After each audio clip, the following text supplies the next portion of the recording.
الحمد لله العزيز العزة والعلا، والصلاة والسلام على سيد الأنبياء شمس الضحى بدر الدجى نور الهدى منبع الجود والعطاء. أما بعد، أعوذ بالله من الشيطان الرجيم. بسم الله الرحمن الرحيم.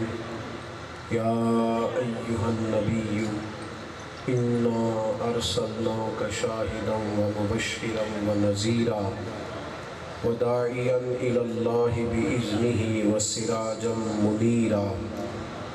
صدق الله العظيم وصدق رسوله النبي الكريم الأمين. ونحن على ذلك لمن الشاهدين والشاكرين والحمد لله رب العالمين. إن الله وملائكته يصلون على النبي يا أيها الذين آمنوا صلوا عليه وسلموا تسليما. الصلاة والسلام عليك يا سيدي يا رسول الله وعلى آلك وأصحابك يا حبيب الله. سارے حضرات درود پاک پڑھیے، سارے حضرات درود شریف پڑھیے. الصلاة والسلام عليك يا سيدي يا نبي الله وعلى آلك وأصحابك يا حبيب الله. تمام تعریفیں، حمد و ثنا اللہ تعالیٰ جل مجدہ الکریم کے لیے. درود و سلام نبی اکرم نور مجسم شفیع معظم آقا کل ختم رسول رانا سبل احمد مصطفیٰ جناب حضرت محمد مصطفیٰ صلی اللہ تعالیٰ علیہ وسلم کی ذات والا صفات کے لیے حمد و ثنا کے بعد، دوستو، بزرگوں اور بھائیوں، درس قرآن مجید کے عنوان سے آج کی اس خوبصورت پروقار پرنور تقریب سعید کا اہتمام کیا گیا ہے.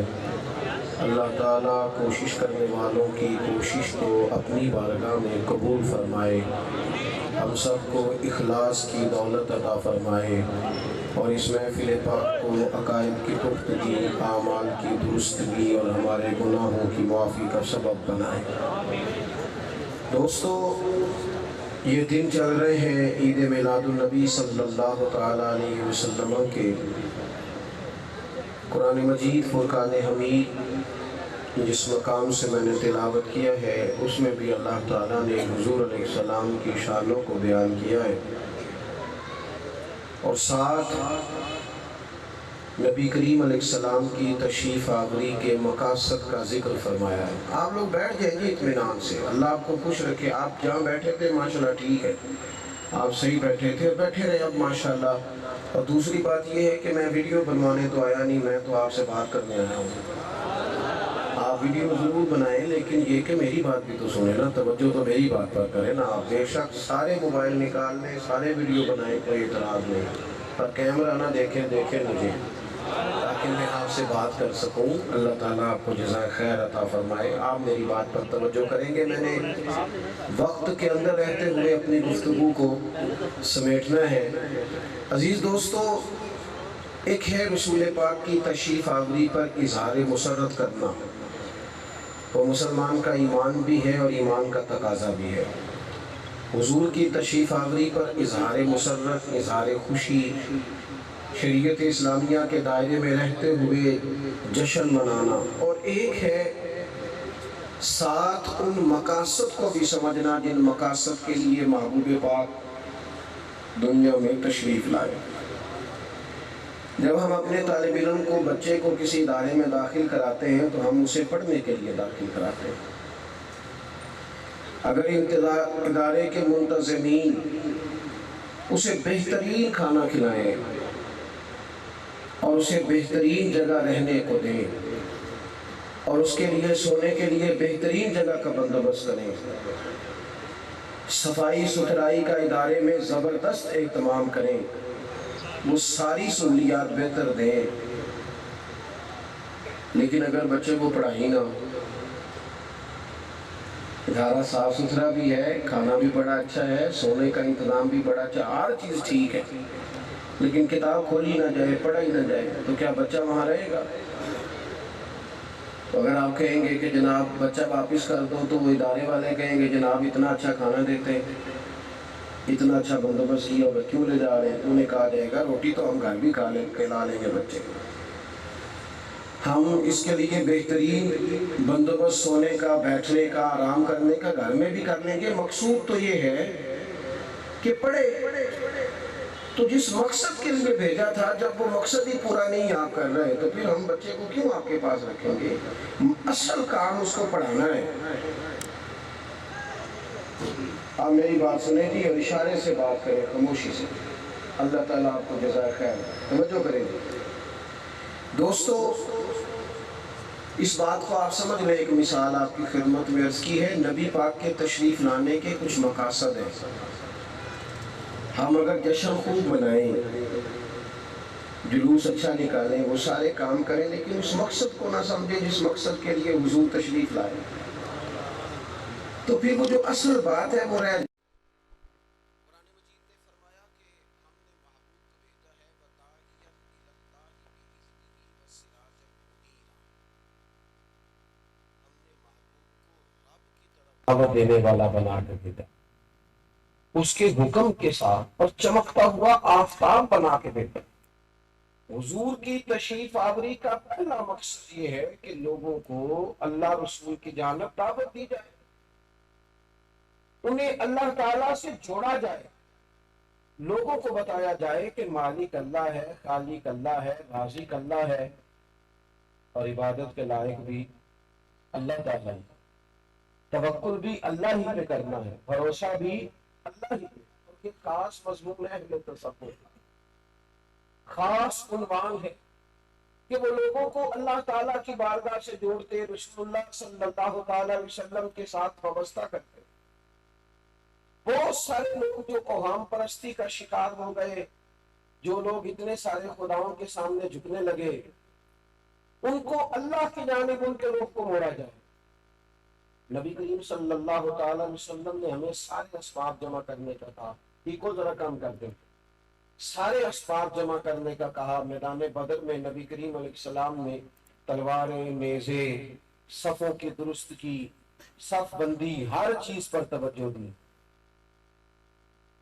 لیکن یہ ساری تیاریاں کر کے خود میرے نبی پاک نے مصلی بچھا دیا اور ساری رات اللہ تعالیٰ سے مدد کر سکا، ساری۔ آپ اس بات کو سمجھ لیں کہ نبی کریم نے ہمیں بتایا ہے کہ اسباب تم نے سارے جمع کرنے، لیکن توجہ تم نے اللہ رسول کی جانب رکھی۔ یہ یاد رکھنا ہوگا وہ جو اللہ تعالیٰ کی مرضی ہو، اسباب جمع کرو لیکن بھروسہ نہ اسباب پہ کرنا۔ یہ جو توکل ہوتا ہے نا، یہ بندے کو جینا سکھاتا ہے۔ اللہ کی ذات پر جب بھروسہ ہوتا ہے تو انسان ٹوٹتا کم ہے، بگڑتا کم ہے، وہ دھوکہ کم کھاتا ہے، کیونکہ اس کی توجہ اللہ کی جانب ہو جاتی ہے۔ پھر اسے لوگوں کی گٹ گٹ میں آنے کا بھی زیادہ شوق نہیں ہوتا، لوگوں کی تعریفیں اسے تیز نہیں بگاتی، اور لوگوں کی تنقید اس کا سفر روک نہیں دیتی، بلکہ وہ چلتا جاتا ہے، چلتا جاتا ہے۔ آپ دیکھیں نبی پاک صلی اللہ تعالی علیہ وسلم کا اپنا عمل یہ ہے کہ حضور ہر مقام پر لوگوں کو، اگر حضور کی عظمت کی بھی بات ہوتی ہے نا، ایک شخص نے بصری روزے رکھنے شروع کر دیے تھے، حضور بھی روزہ رکھتے تھے، افطار ہی نہیں کرتے تھے، اگلے دن پھر روزہ رکھ لیتے، تو ایک صاحب نے روزہ رکھ لیا اسی طرح، اب وہ بیمار ہو گئے، مسلسل روزہ بغیر افطار کے۔ تو کریم محبوب علیہ السلام نے فرمایا تم نے یہ کیوں کیا؟ اس کی حضور آپ بھی تو کرتے ہیں۔ فرمایا تم میں سے میری مثل کون ہے؟ کیا کہا تھا حضرت گولڑوی نے؟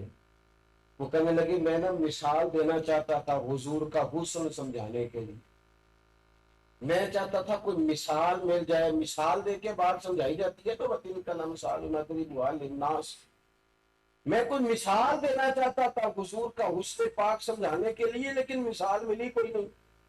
کیوں؟ کوئی مثل نہیں ڈھولن دی، کوئی مثل مطلب کوئی مثال ملے تو میں دوں، یہاں مثال دینے کو ہے ہی کوئی نہیں، کوئی مثل نہیں ڈھولن دی، لہذا چپ کر مہر علی تھے جا نہیں بولن دی۔ تو رہنے دیتے ہیں نا، اس لیے کہ کون سی مثال دے گا، کیسے دے گا؟ تو عزیز حضور نے فرمایا تم میں سے میری مثل کون ہے؟ اور پھر وہی بات اللہ کی جانب دعوت دینا. فرمانے لگے میں تو اپنے رب کے پاس رات گزارتا ہوں، مجھے کھلا بھی دیتا ہے پلا بھی دیتا ہے. اللہ کا رستہ دکھایا نبی پاک نے ہمیں. یہ ڈرنا، یہ سہم جانا، پتہ نہیں لوگ مخالف ہو جائیں گے تو کیا ہو جائے گا، جانے یہ گراؤنڈ ریالٹی کچھ اور بن گئی تو اللہ جانے کیا بنے گا، یہ چڑھتا سورج دیکھ کے پیچھے بھاگ جانا. بداعی اللہ، حضور نے ہمیں اللہ کا رستہ دکھایا، اللہ کا رستہ، اور فرمایا ساری دنیا مل کے تمہارا کچھ سوارنا چاہے، سارے دنیا دار مل جائیں، سوار نہیں سکتے جب تک رب نہ چاہے.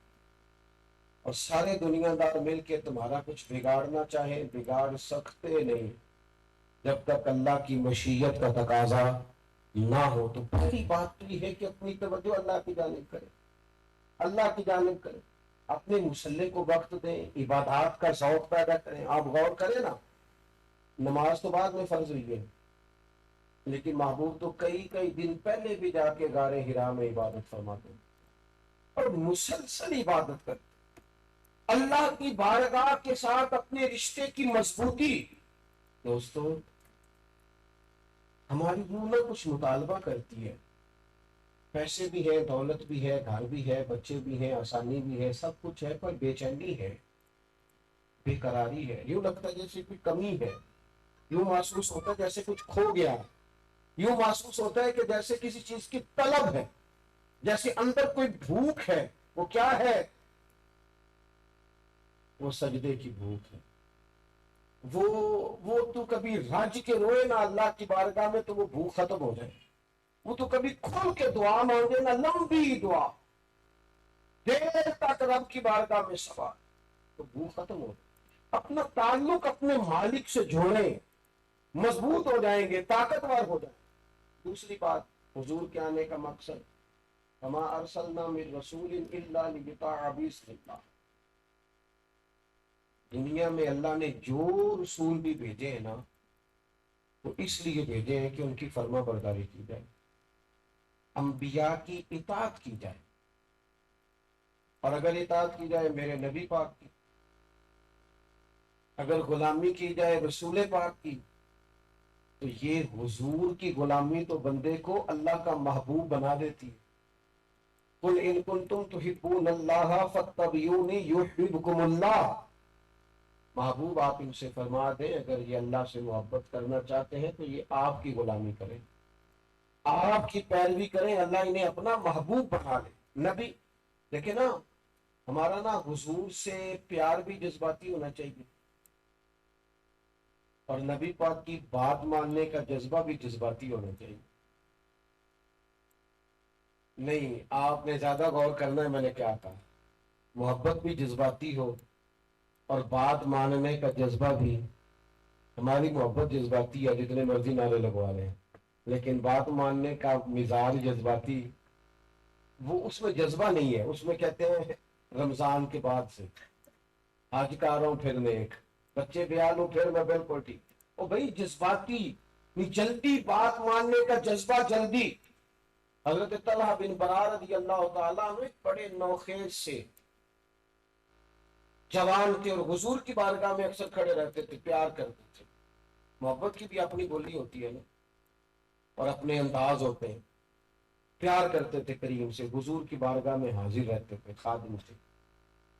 تو ایک دن محبوب نے لوگوں پر ثابت کرنا چاہا کہ یہ پیار بڑا کرتے. حضور فرمانے لگے طلحہ محبت کرتے ہو؟ یا رسول اللہ بڑی. فرمایا جو میں کہوں گا کرو گے؟ ہم چاہتے ہیں کہ بغیر تجربے کی محبت مان لی جائے، کچھ نہ کرنا پڑے، ہم کچھ نہ کریں. وہ بعض اینکروں کو اور بعض ہمارے سیاسی ورکروں کو میں سنتا ہوں تو وہ کہتے ہیں کہ ہم عاشق رسول نہیں. بالکل آپ بھی ہیں، لیکن ہم نے تو عجیب عشق دیکھا ہے کہ جس دن سیاسی جلسہ ہوتا ہے اس دن تمہاری گاڑی پہ 6 لوگ بیٹھے ہوتے ہیں، جھنڈا بھی لگا ہوتا ہے، اشتہار بھی لگا ہوتا ہے، لیکن یہ گاڑی ویسے کسی غریب کے ہسپتال جانے کے بھی کبھی کام نہیں ہے. اس دن نکل آتی ہے جس دن سیاسی جلسہ ہوتا ہے، اللہ کرے یہ اس دن بھی نکلتی جس دن حضور کے میلاد کا جلوس تھا، اس دن بھی یہ باہر آتی تو پھر دیکھا جاتا کہ تمہاری وابستگیوں کا انداز کس طرح کا ہے۔ لیکن پھر بھی ہم یہ نہیں کہتے کہ ہم نے کچھ پیمانہ رکھا ہوا ہے کہ کس کے دل میں عشق ہے کس کے دل میں نہیں ہے، لیکن کسی چیز کی کوئی عملی صورتیں بھی تو ہوتی ہے نا۔ اگر کسی سے محبت ہوتی ہے تو اس کے اظہار سے بھی تو پتہ چل جاتا ہے نا محبت ہے۔ میں نے دیکھا ہے یہ کس طرح لوگ اپنے لیڈر کے سامنے اپنے آپ کو سچا ثابت کرنا چاہتے ہیں، بیچارے ویڈیو بنا بنا کے لوگوں کو کہہ کہہ کے تھک جاتے ہیں، اور ان کا پتہ کوئی نہیں، ان کی گڈ بک میں کوئی اور ہے۔ او خدا کے بندو، یہاں تو تم نے کئی کچھ دکھایا ہے وہ نہیں مانے، کیا ان لوگوں کے پیچھے بھاگنا؟ ان سچوں کی طرف نہ چلے۔ بندہ دل میں نیت ہی کرے عمل نہ بھی کرے تو اللہ رسول اجر عطا فرما دیتے۔ اس لیے زندگی میں حضرت طلحہ بن برا رضی اللہ تعالیٰ عنہ سے حضور نے فرمایا محبت کرتے ہو؟ یا رسول اللہ آپ کو پتہ ہی ہے۔ کبھی کبھی اس کی عملی صورت بھی بندے کے سامنے ہونی چاہیے۔ حضور فرمانے لگے جاؤ اپنے باپ کی گردن کاٹ کے لاؤ۔ میں نے کہہ دیا، آپ نے سن لیا، کام کا سا مشکل ہے۔ باپ کی گردن، انہوں نے نا تشریح نہیں پوچھی، تفصیل نہیں پوچھی۔ حضور پھر جاؤں؟ یا رسول اللہ واقع جاؤں؟ حضور پہ میں جانے لگا، کوئی بات ہی نہیں کی، جاؤ باپ کی گردن کاٹ کے لاؤ، چھلانگ لگا دی، نکل گئے۔ سانو قید سجن دا گہنا ہے، وہ جنج رکھے اونج رہنا ہے، دوڑ کے گئے۔ حضور نے فرمایا پکڑ کے لاؤ بھائی، ٹھوس آپا جا کے پکڑ کے لائے۔ تو نبی کریم فرمانے لگے بس لوگوں پہ ثابت ہی کرنا تھا، میں کوئی رشتے توڑنے نہیں آیا، میں تو جوڑنے آیا ہوں۔ بس لوگوں کو بتانا تھا کہ بات ماننے میں صحابہ کا انداز دیکھے نا۔ خطبہ دیتے دیتے حضور نے روٹین میں کہا، ابھی میں نے بھی تھوڑی دیر پہلے کہا بھی اپنی جگہ میں بیٹھ گئے دوست۔ بعض اوقات باتیں روٹین کی ہوتی ہیں، ہم یہ چاہتے ہیں کہ ہمیں نامینیٹ کیا جائے اور پھر ہمیں اس میں سے اپنی مرضی کا مطلب بھی نکالنا آتا ہوتا ہے، اور پھر ہم یہ بھی کہتے ہیں کہ دین یہ بھی تو کہتا ہے نا، دین اس کی بھی تو بات کرتا ہے نا۔ کوئی نہ کوئی گنجائش کسی نہ کسی طریقے سے اپنی من پسند نکالنے کی صحیح کرتے ہیں۔ محبوب جمعہ پڑھا رہے تھے، ایک صاحب کھڑے ہو گئے جمعے کے دوران، حضور نے فرمایا بیٹھ جاؤ، ایک روٹین کی بات، بیٹھ جاؤ بھائی۔ ایک صحابی مسجد کے اس کونے میں تھے، ان کے کان میں آواز دی، باہر گلی میں تھے، بیٹھ جاؤ، وہ وہیں بیٹھ گئے۔ ایک اس کونے میں تھے، کان میں آواز گئی، بیٹھ جاؤ، وہیں بیٹھ گئے۔ ایک اس کونے میں تھے، آواز گئی کان میں، وہیں بیٹھ گئے۔ جمعہ مکمل ہوا، اللہ کے محبوب نے فرمایا آپ کہاں تھے؟ یا رسول اللہ اس کونے میں تھا، آ رہا تھا، آواز آئی بیٹھ جاؤ، میں وہیں بیٹھ گیا۔ آپ کہاں تھے؟ حضور اس کونے میں آواز سنی تھی، بیٹھ جاؤ، تو بیٹھ گیا۔ آپ کہاں تھے؟ حضور اس کونے میں آواز گئی۔ محبوب فرمانے لگے نہ آپ سے کہا، نہ آپ سے کہا، نہ آپ سے کہا، ان سے کہا تھا۔ یا رسول اللہ آپ نے نام تو نہیں نہ لیا۔ بات ماننے میں جلدی، عمل کرنے میں جلدی، اطاعت کرنے میں جلدی، سانو قید سجن دا دینا ہے، وہ جنج رکھے ایسا اونج رہنا ہے۔ اور ہم نے نہ کبھی قطرے پہ غور کیا اور نہ دریا دیکھا، نہیں دیکھا، بس جہاں تیری جھلک دیکھی وہیں ڈوب گئے۔ دوستو اطاعت کرنے میں جلدی، فرما آپ کبھی صحابہ کا انداز دیکھیں، اور سیاڑے لوگ سیاڑے، یہ ایسا نہیں کہ کچھ لوگ ملان قسم کے بھی ہوتے ہیں نا، تو ان کو کئی دفعہ کسی کام پہ لگانا آسان ہوتا ہے، اور اگر کوئی بندہ دانشور ہو، معاملہ فہم ہو، دنیا کے سارے اتار چڑھاؤ سے آگاہ ہو، اس شخص کو کسی طرف لگانا۔ حضرت عبداللہ ابن عمر رضی اللہ تعالیٰ، یہ مفتی ہے مدینہ منورہ، جن چند لوگوں سے صحابہ جا کے فتویٰ لیتے تھے ان میں نام ہے حضرت عبداللہ ابن عمر، اور یہ ان کا علم ہے اور عمل یہ ہے کہ میرے نبی کریم نے فرمایا عمر تیرا بیٹا عبداللہ نیک آدمی ہے۔ حضور نے انہیں نیک کہا، اتنا بڑا آدمی، لیکن اطاعت کرنے میں نا، حضور کی غلامی کرنے میں جنون کی حد تک، شوق کی حد تک۔ میں نے کہا ہم تو وجہ ڈھونڈتے پھرتے ہیں نا جی، اور چلو اس کی بھی گنجائش ہے، اس کی بھی گنجائش ہے، ہم تو ہیں ہی راہ رخصت کے مسافر، عزیمت کا سبب پڑھتے ہی نہیں، راہ رخصت کے مسافر۔ مسجد نبوی شریف میں ایک دروازہ تھا، حضور کے زمانہ مبارکہ میں وہاں سے عورتیں آیا کرتی تھیں۔ حضرت عمر نے منع کر دیا، فرمایا بھئی عورتیں گھر میں نماز پڑھا کریں، مسلمان مردوں کی تعداد زیادہ ہو گئی اور فتنے کا ڈر ہے، یہاں جگہ اس ترتیب کی خواتین گھر میں رہیں۔ عورتوں کا آنا بند ہو گیا، چونکہ وہ ایک دروازہ سے مردوں کے نہ گزرنے کی ایک علت تھی، سبب تھی، وجہ تھی کہ یہاں سے عورتیں گزرتی ہیں، مرد نہیں گزریں گے۔ اب جب عورتیں نہیں گزرتی تو سارے گزر رہے، سارے لوگ گزرتے تھے، لیکن عبداللہ ابن عمر نہیں گزرتے۔ لوگوں نے کہا حضور آپ کیوں نہیں گزرتے؟ فرمایا نبی کریم نے منع فرمایا ہے۔ کہا وہ تو ایک وجہ تھی، اب ختم ہو گئی، فرمانے لگے وجہ کا نہیں پتا، حضور نے منع کیا، لہذا ساری زندگی اس دروازے سے گزرنا نہیں گزرنا، چونکہ بس محبوب نے منع کر دیا، طے کر لیا تھا انہوں نے کہ ہم نے نبی پاک کی غلامی کرنی ہے، طے کر لیا تھا۔ تو ایک مقصد تو یہ ہے کہ حضور نے اللہ کی جانب بلایا، ایک مقصد یہ کہ حضور کی فرما برداری کی جائے۔ تیسری جگہ پہ قرآن مجید حضور کی تشریف آوری کے مقاصد بیان کرتا ہے، کما ارسلنا فیکم رسولا منکم، جیسا کہ ہم نے تمہیں میں سے تمہیں ایک رسول دیے، یتلو علیکم آیاتنا، یہ رسول کیا کریں گے؟ تم پر ہماری آیتیں پڑھیں گے، قرآن پاک پڑھیں گے، قرآن پاک، وَيُزَكِّيكُمْ، اور تمہارا تزکیہ کر دیں۔ حضور کی تشریف آوری کا مقصد تلاوت قرآن حکیم، امت کو قرآن سکھانا، یعنی وہ اسٹیج پہ محفل ہو رہی ہے، نقیب بھی کہہ رہا ہے سارا قرآن ہی حضور کی تعریف ہے، خطیب بھی کہہ رہا ہے، نعت خواں بھی کہہ رہا ہے، اور سنائی شعر جا رہا ہے۔ بھئی سارا قرآن حضور کی تعریف ہے تو پڑھنا پھر چند آیات تو بھی، وہ کہہ رہا ہے سارا قرآن حضور کی تعریف ہے تو سنائی تو نہیں، ایک آیت بھی نہیں۔ اگر یہ سارا، اور میں آپ سے بھی عرض کروں گا ہمیں غور کرنا چاہیے، قرآن مجید واقعی حضور کی تعریف ہے، اور یہ کسی عام آدمی کی بات نہیں۔ سید عائشہ صدیقہ فرماتی ہے کہ اگر حضور کے اخلاق دیکھنے ہو تو قرآن پڑھو، یہی حضور کا خلق ہے۔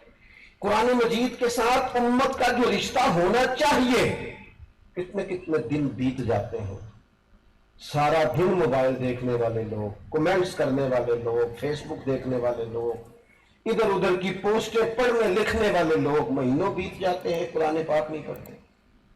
یا تو کچھ نہ پڑھتے ہوں تو سمجھ میں آیا، پڑھتے کچھ نہیں، سارا کچھ جو نہیں دیکھنے والا اسے بھی دیکھتے اور قرآن ہی نہیں دیکھتے۔ ذوق بنائیں، ذوق، مزاج پیدا کریں۔ موبائل میں باقی سارا کچھ رکھا جا سکتا ہے، قرآن پاک بھی رکھا جا سکتا ہے، کھول کے پڑھا جا سکتا ہے۔ یتلو علیکم آیاتنا ویزکیکم، اور میرے محبوب نہ تمہارا تزکیہ کریں گے۔ تزکیہ حضور نے صاف کیا دلوں کو، باطن کو۔ اللہ کے حبیب علیہ السلام نے فرمایا ہے میرے بیٹے انس، تم سے ہو سکے تو صبح اس حال میں کرنا کہ تمہارے دل میں کسی کا بغض نہ ہو۔ اور اگلے لفظ کیا ہے؟ فرمایا یہ میری سنت ہے، یہ میرا طریقہ ہے، اور جس نے میرے طریقے سے پیار کیا اسی نے مجھ سے پیار کیا۔ میرے دانت صاف کرنا ہی سنت نہیں، دل صاف کرنا بھی سنت ہے۔ میرا میٹھا کھانا ہی سنت نہیں، اپنے دل سے ساری تلخ مزاجی کو نکال دینا یہ بھی حضور کی سنت۔ دوستو یاد رکھیے گا، تزکیہ نفس، تصفیہ باطن، ایک دن حضور نے صحابہ سے فرمایا تھا، حالانکہ محبوب کا سینہ علم نشرہ کا، حضور کا سینہ جس پر قرآن مجید نازل ہوتا ہے، حضور نے صحابہ سے کہا تھا مجھے کسی صحابی کے بارے میں کوئی بندہ کوئی بات نہ پہنچائے، کوئی بات نہ پہنچائے۔ کچھ باتیں قابل اصلاح ہیں، وہ ایک الگ معاملہ ہے، لیکن کمزوریوں کا ذکر کرنا، دوسروں کے دلوں میں دوسروں کے لیے بیج بونا، فرمایا کوئی کسی کے بارے میں کوئی بات نہ کرے، میں اپنا سینہ سب کے لیے کشادہ رکھنا چاہتا ہوں۔ حضور نے تو ہمیں صاف دل بنایا، اور یہاں کیا حال ہے؟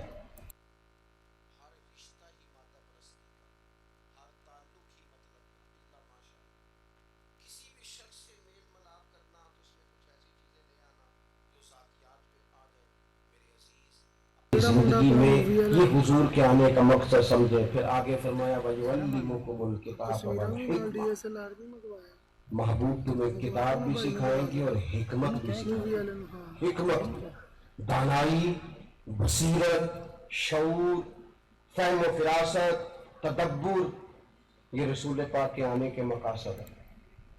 جذباتی فیصلے نہ کرے زندگی میں ہمیشہ, جو طبیعت میں آئے وہ کر گزرے. میں دیکھتا ہوں آج کل جس چیز کی سب سے زیادہ کمی ہے وہ حوصلہ ہے, تحمل مزاجی ہے, بردباری نہیں.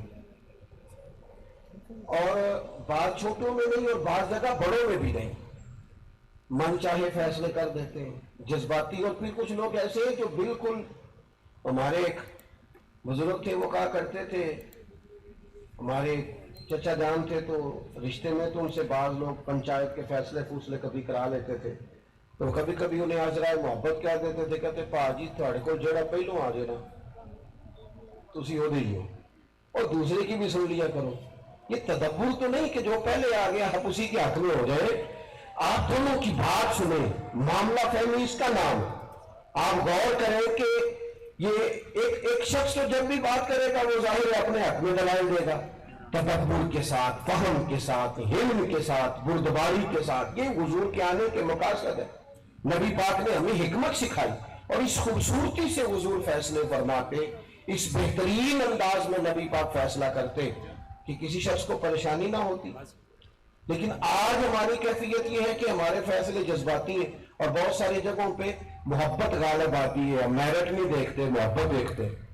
ان لوگوں کے سپرد بھی چیزیں کر دیتے ہیں جو کر نہیں سکیں گے, تباہ کر دیں گے. لیکن ہماری کیونکہ محبت ہوتی ہے, محبت دیکھتے ہیں, میرٹ نہیں دیکھتے. ہمیشہ تدبر سے, فہم سے, فراست سے, علم سے. نبی کریم علیہ السلام کے اعلان نبوت سے پہلے جب قریش و مکہ نے کعبہ تعمیر کیا تھا تو 12 قبیلے تھے. اب وہ مل کے کعبہ تو بنا لیا, تو حجر اسود کی تنصیب کرنا تھی, حجر اسود کو لگانا تھا, اس پر رائے کا اختلاف ہو گیا. اب ہر قبیلہ کہتا ہے ہم لگائیں گے, ہم لگائیں گے.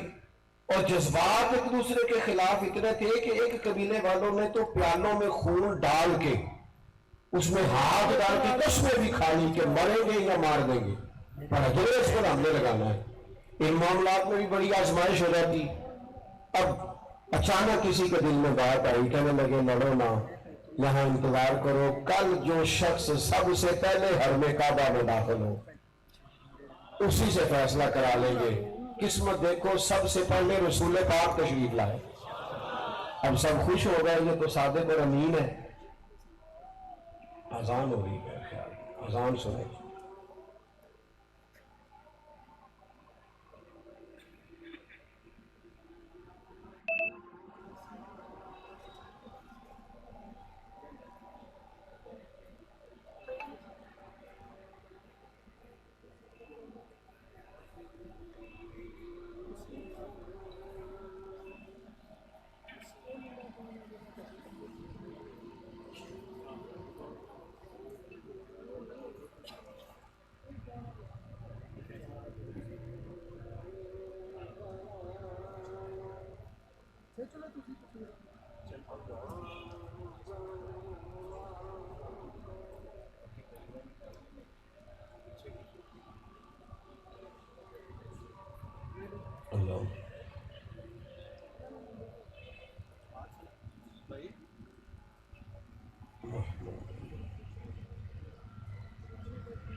بس میں اپنی بات کو سمیٹنے لگا ہوں تاکہ آپ حضرات جا کے جماعت کے ساتھ نماز ادا کر سکیں.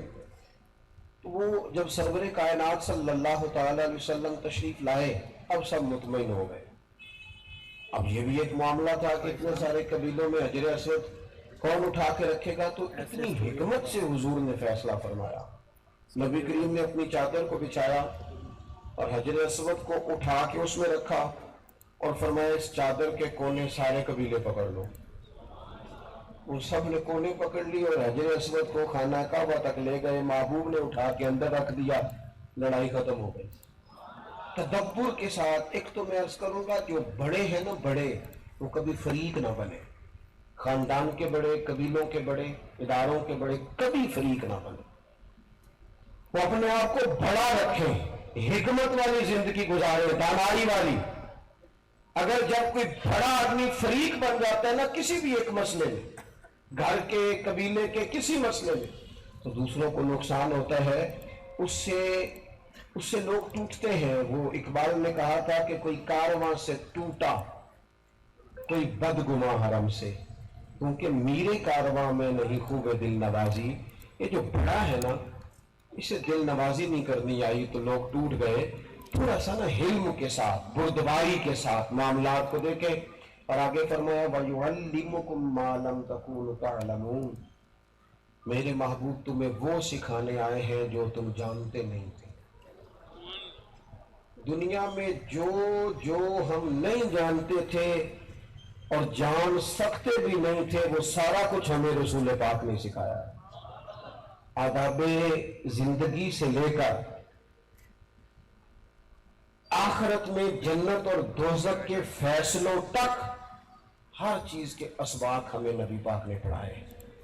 ہم نے آہستہ آہستہ یہ کیا ہے کہ چونکہ دینی معلومات مفت ملتی تھی، جگہ جگہ بورڈ لگے ہوئے تھے، ہر جمعے میں خطبہ ہوتا تھا، وہ قوم جو 10-10 ہزار روپے دے کے موٹیویشنل اسپیکر سے سیٹ بک کراتی ہے، وہ جمعے والے دن وقت پہ جمعہ پڑھنے نہیں جاتی۔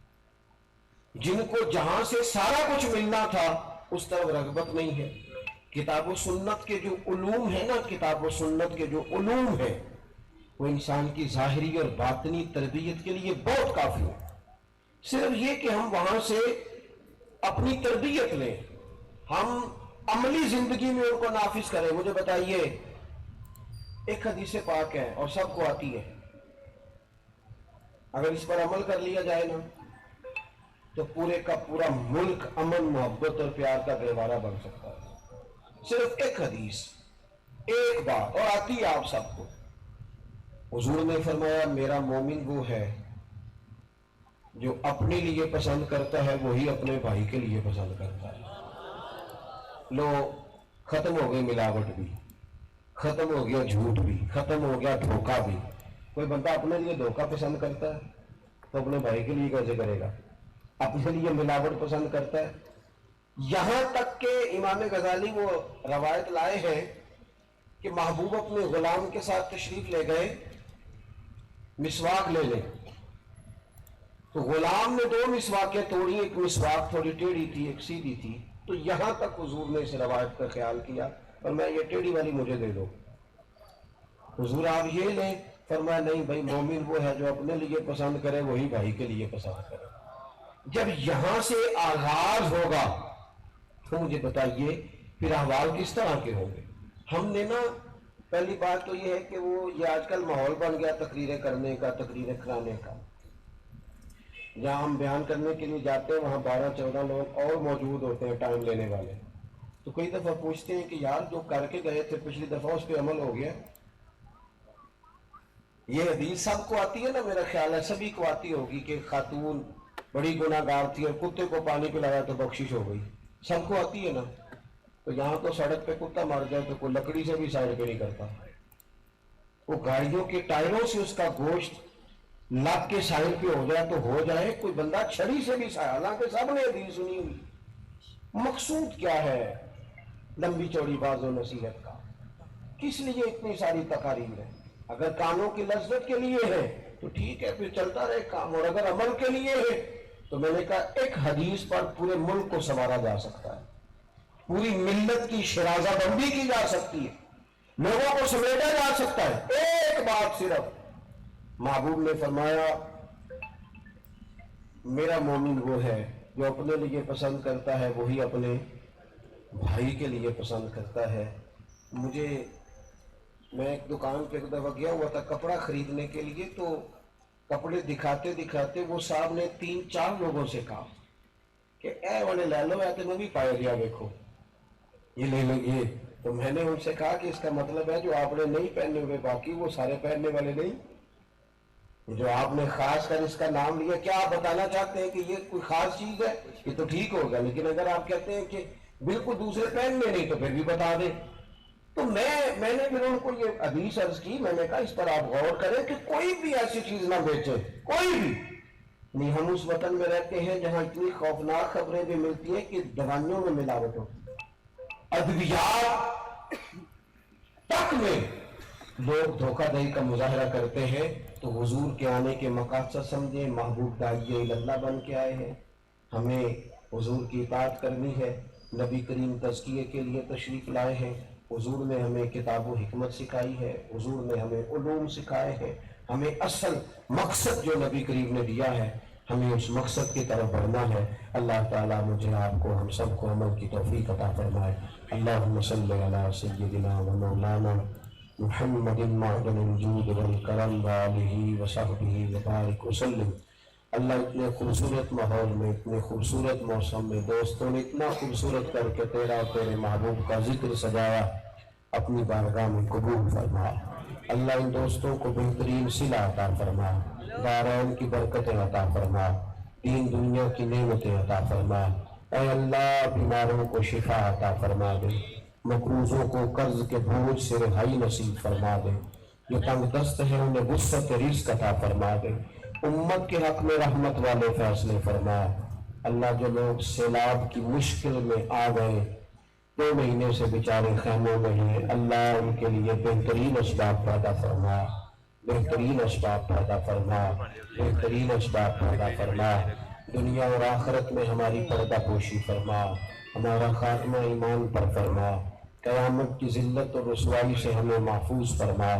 اللہ تو ہمارے حق میں جب بھی فیصلہ فرما، فضل والا فرما، کرم والا فرما، آسانی والا فرما۔ اللہم انا نسألک العفو والعافیۃ فی الدین والدنیا والآخرہ۔ اللہم رب اغفر وارحم وانت خیر الراحمین، وصلی اللہ تعالی علی حبیبہ سیدنا و مولانا۔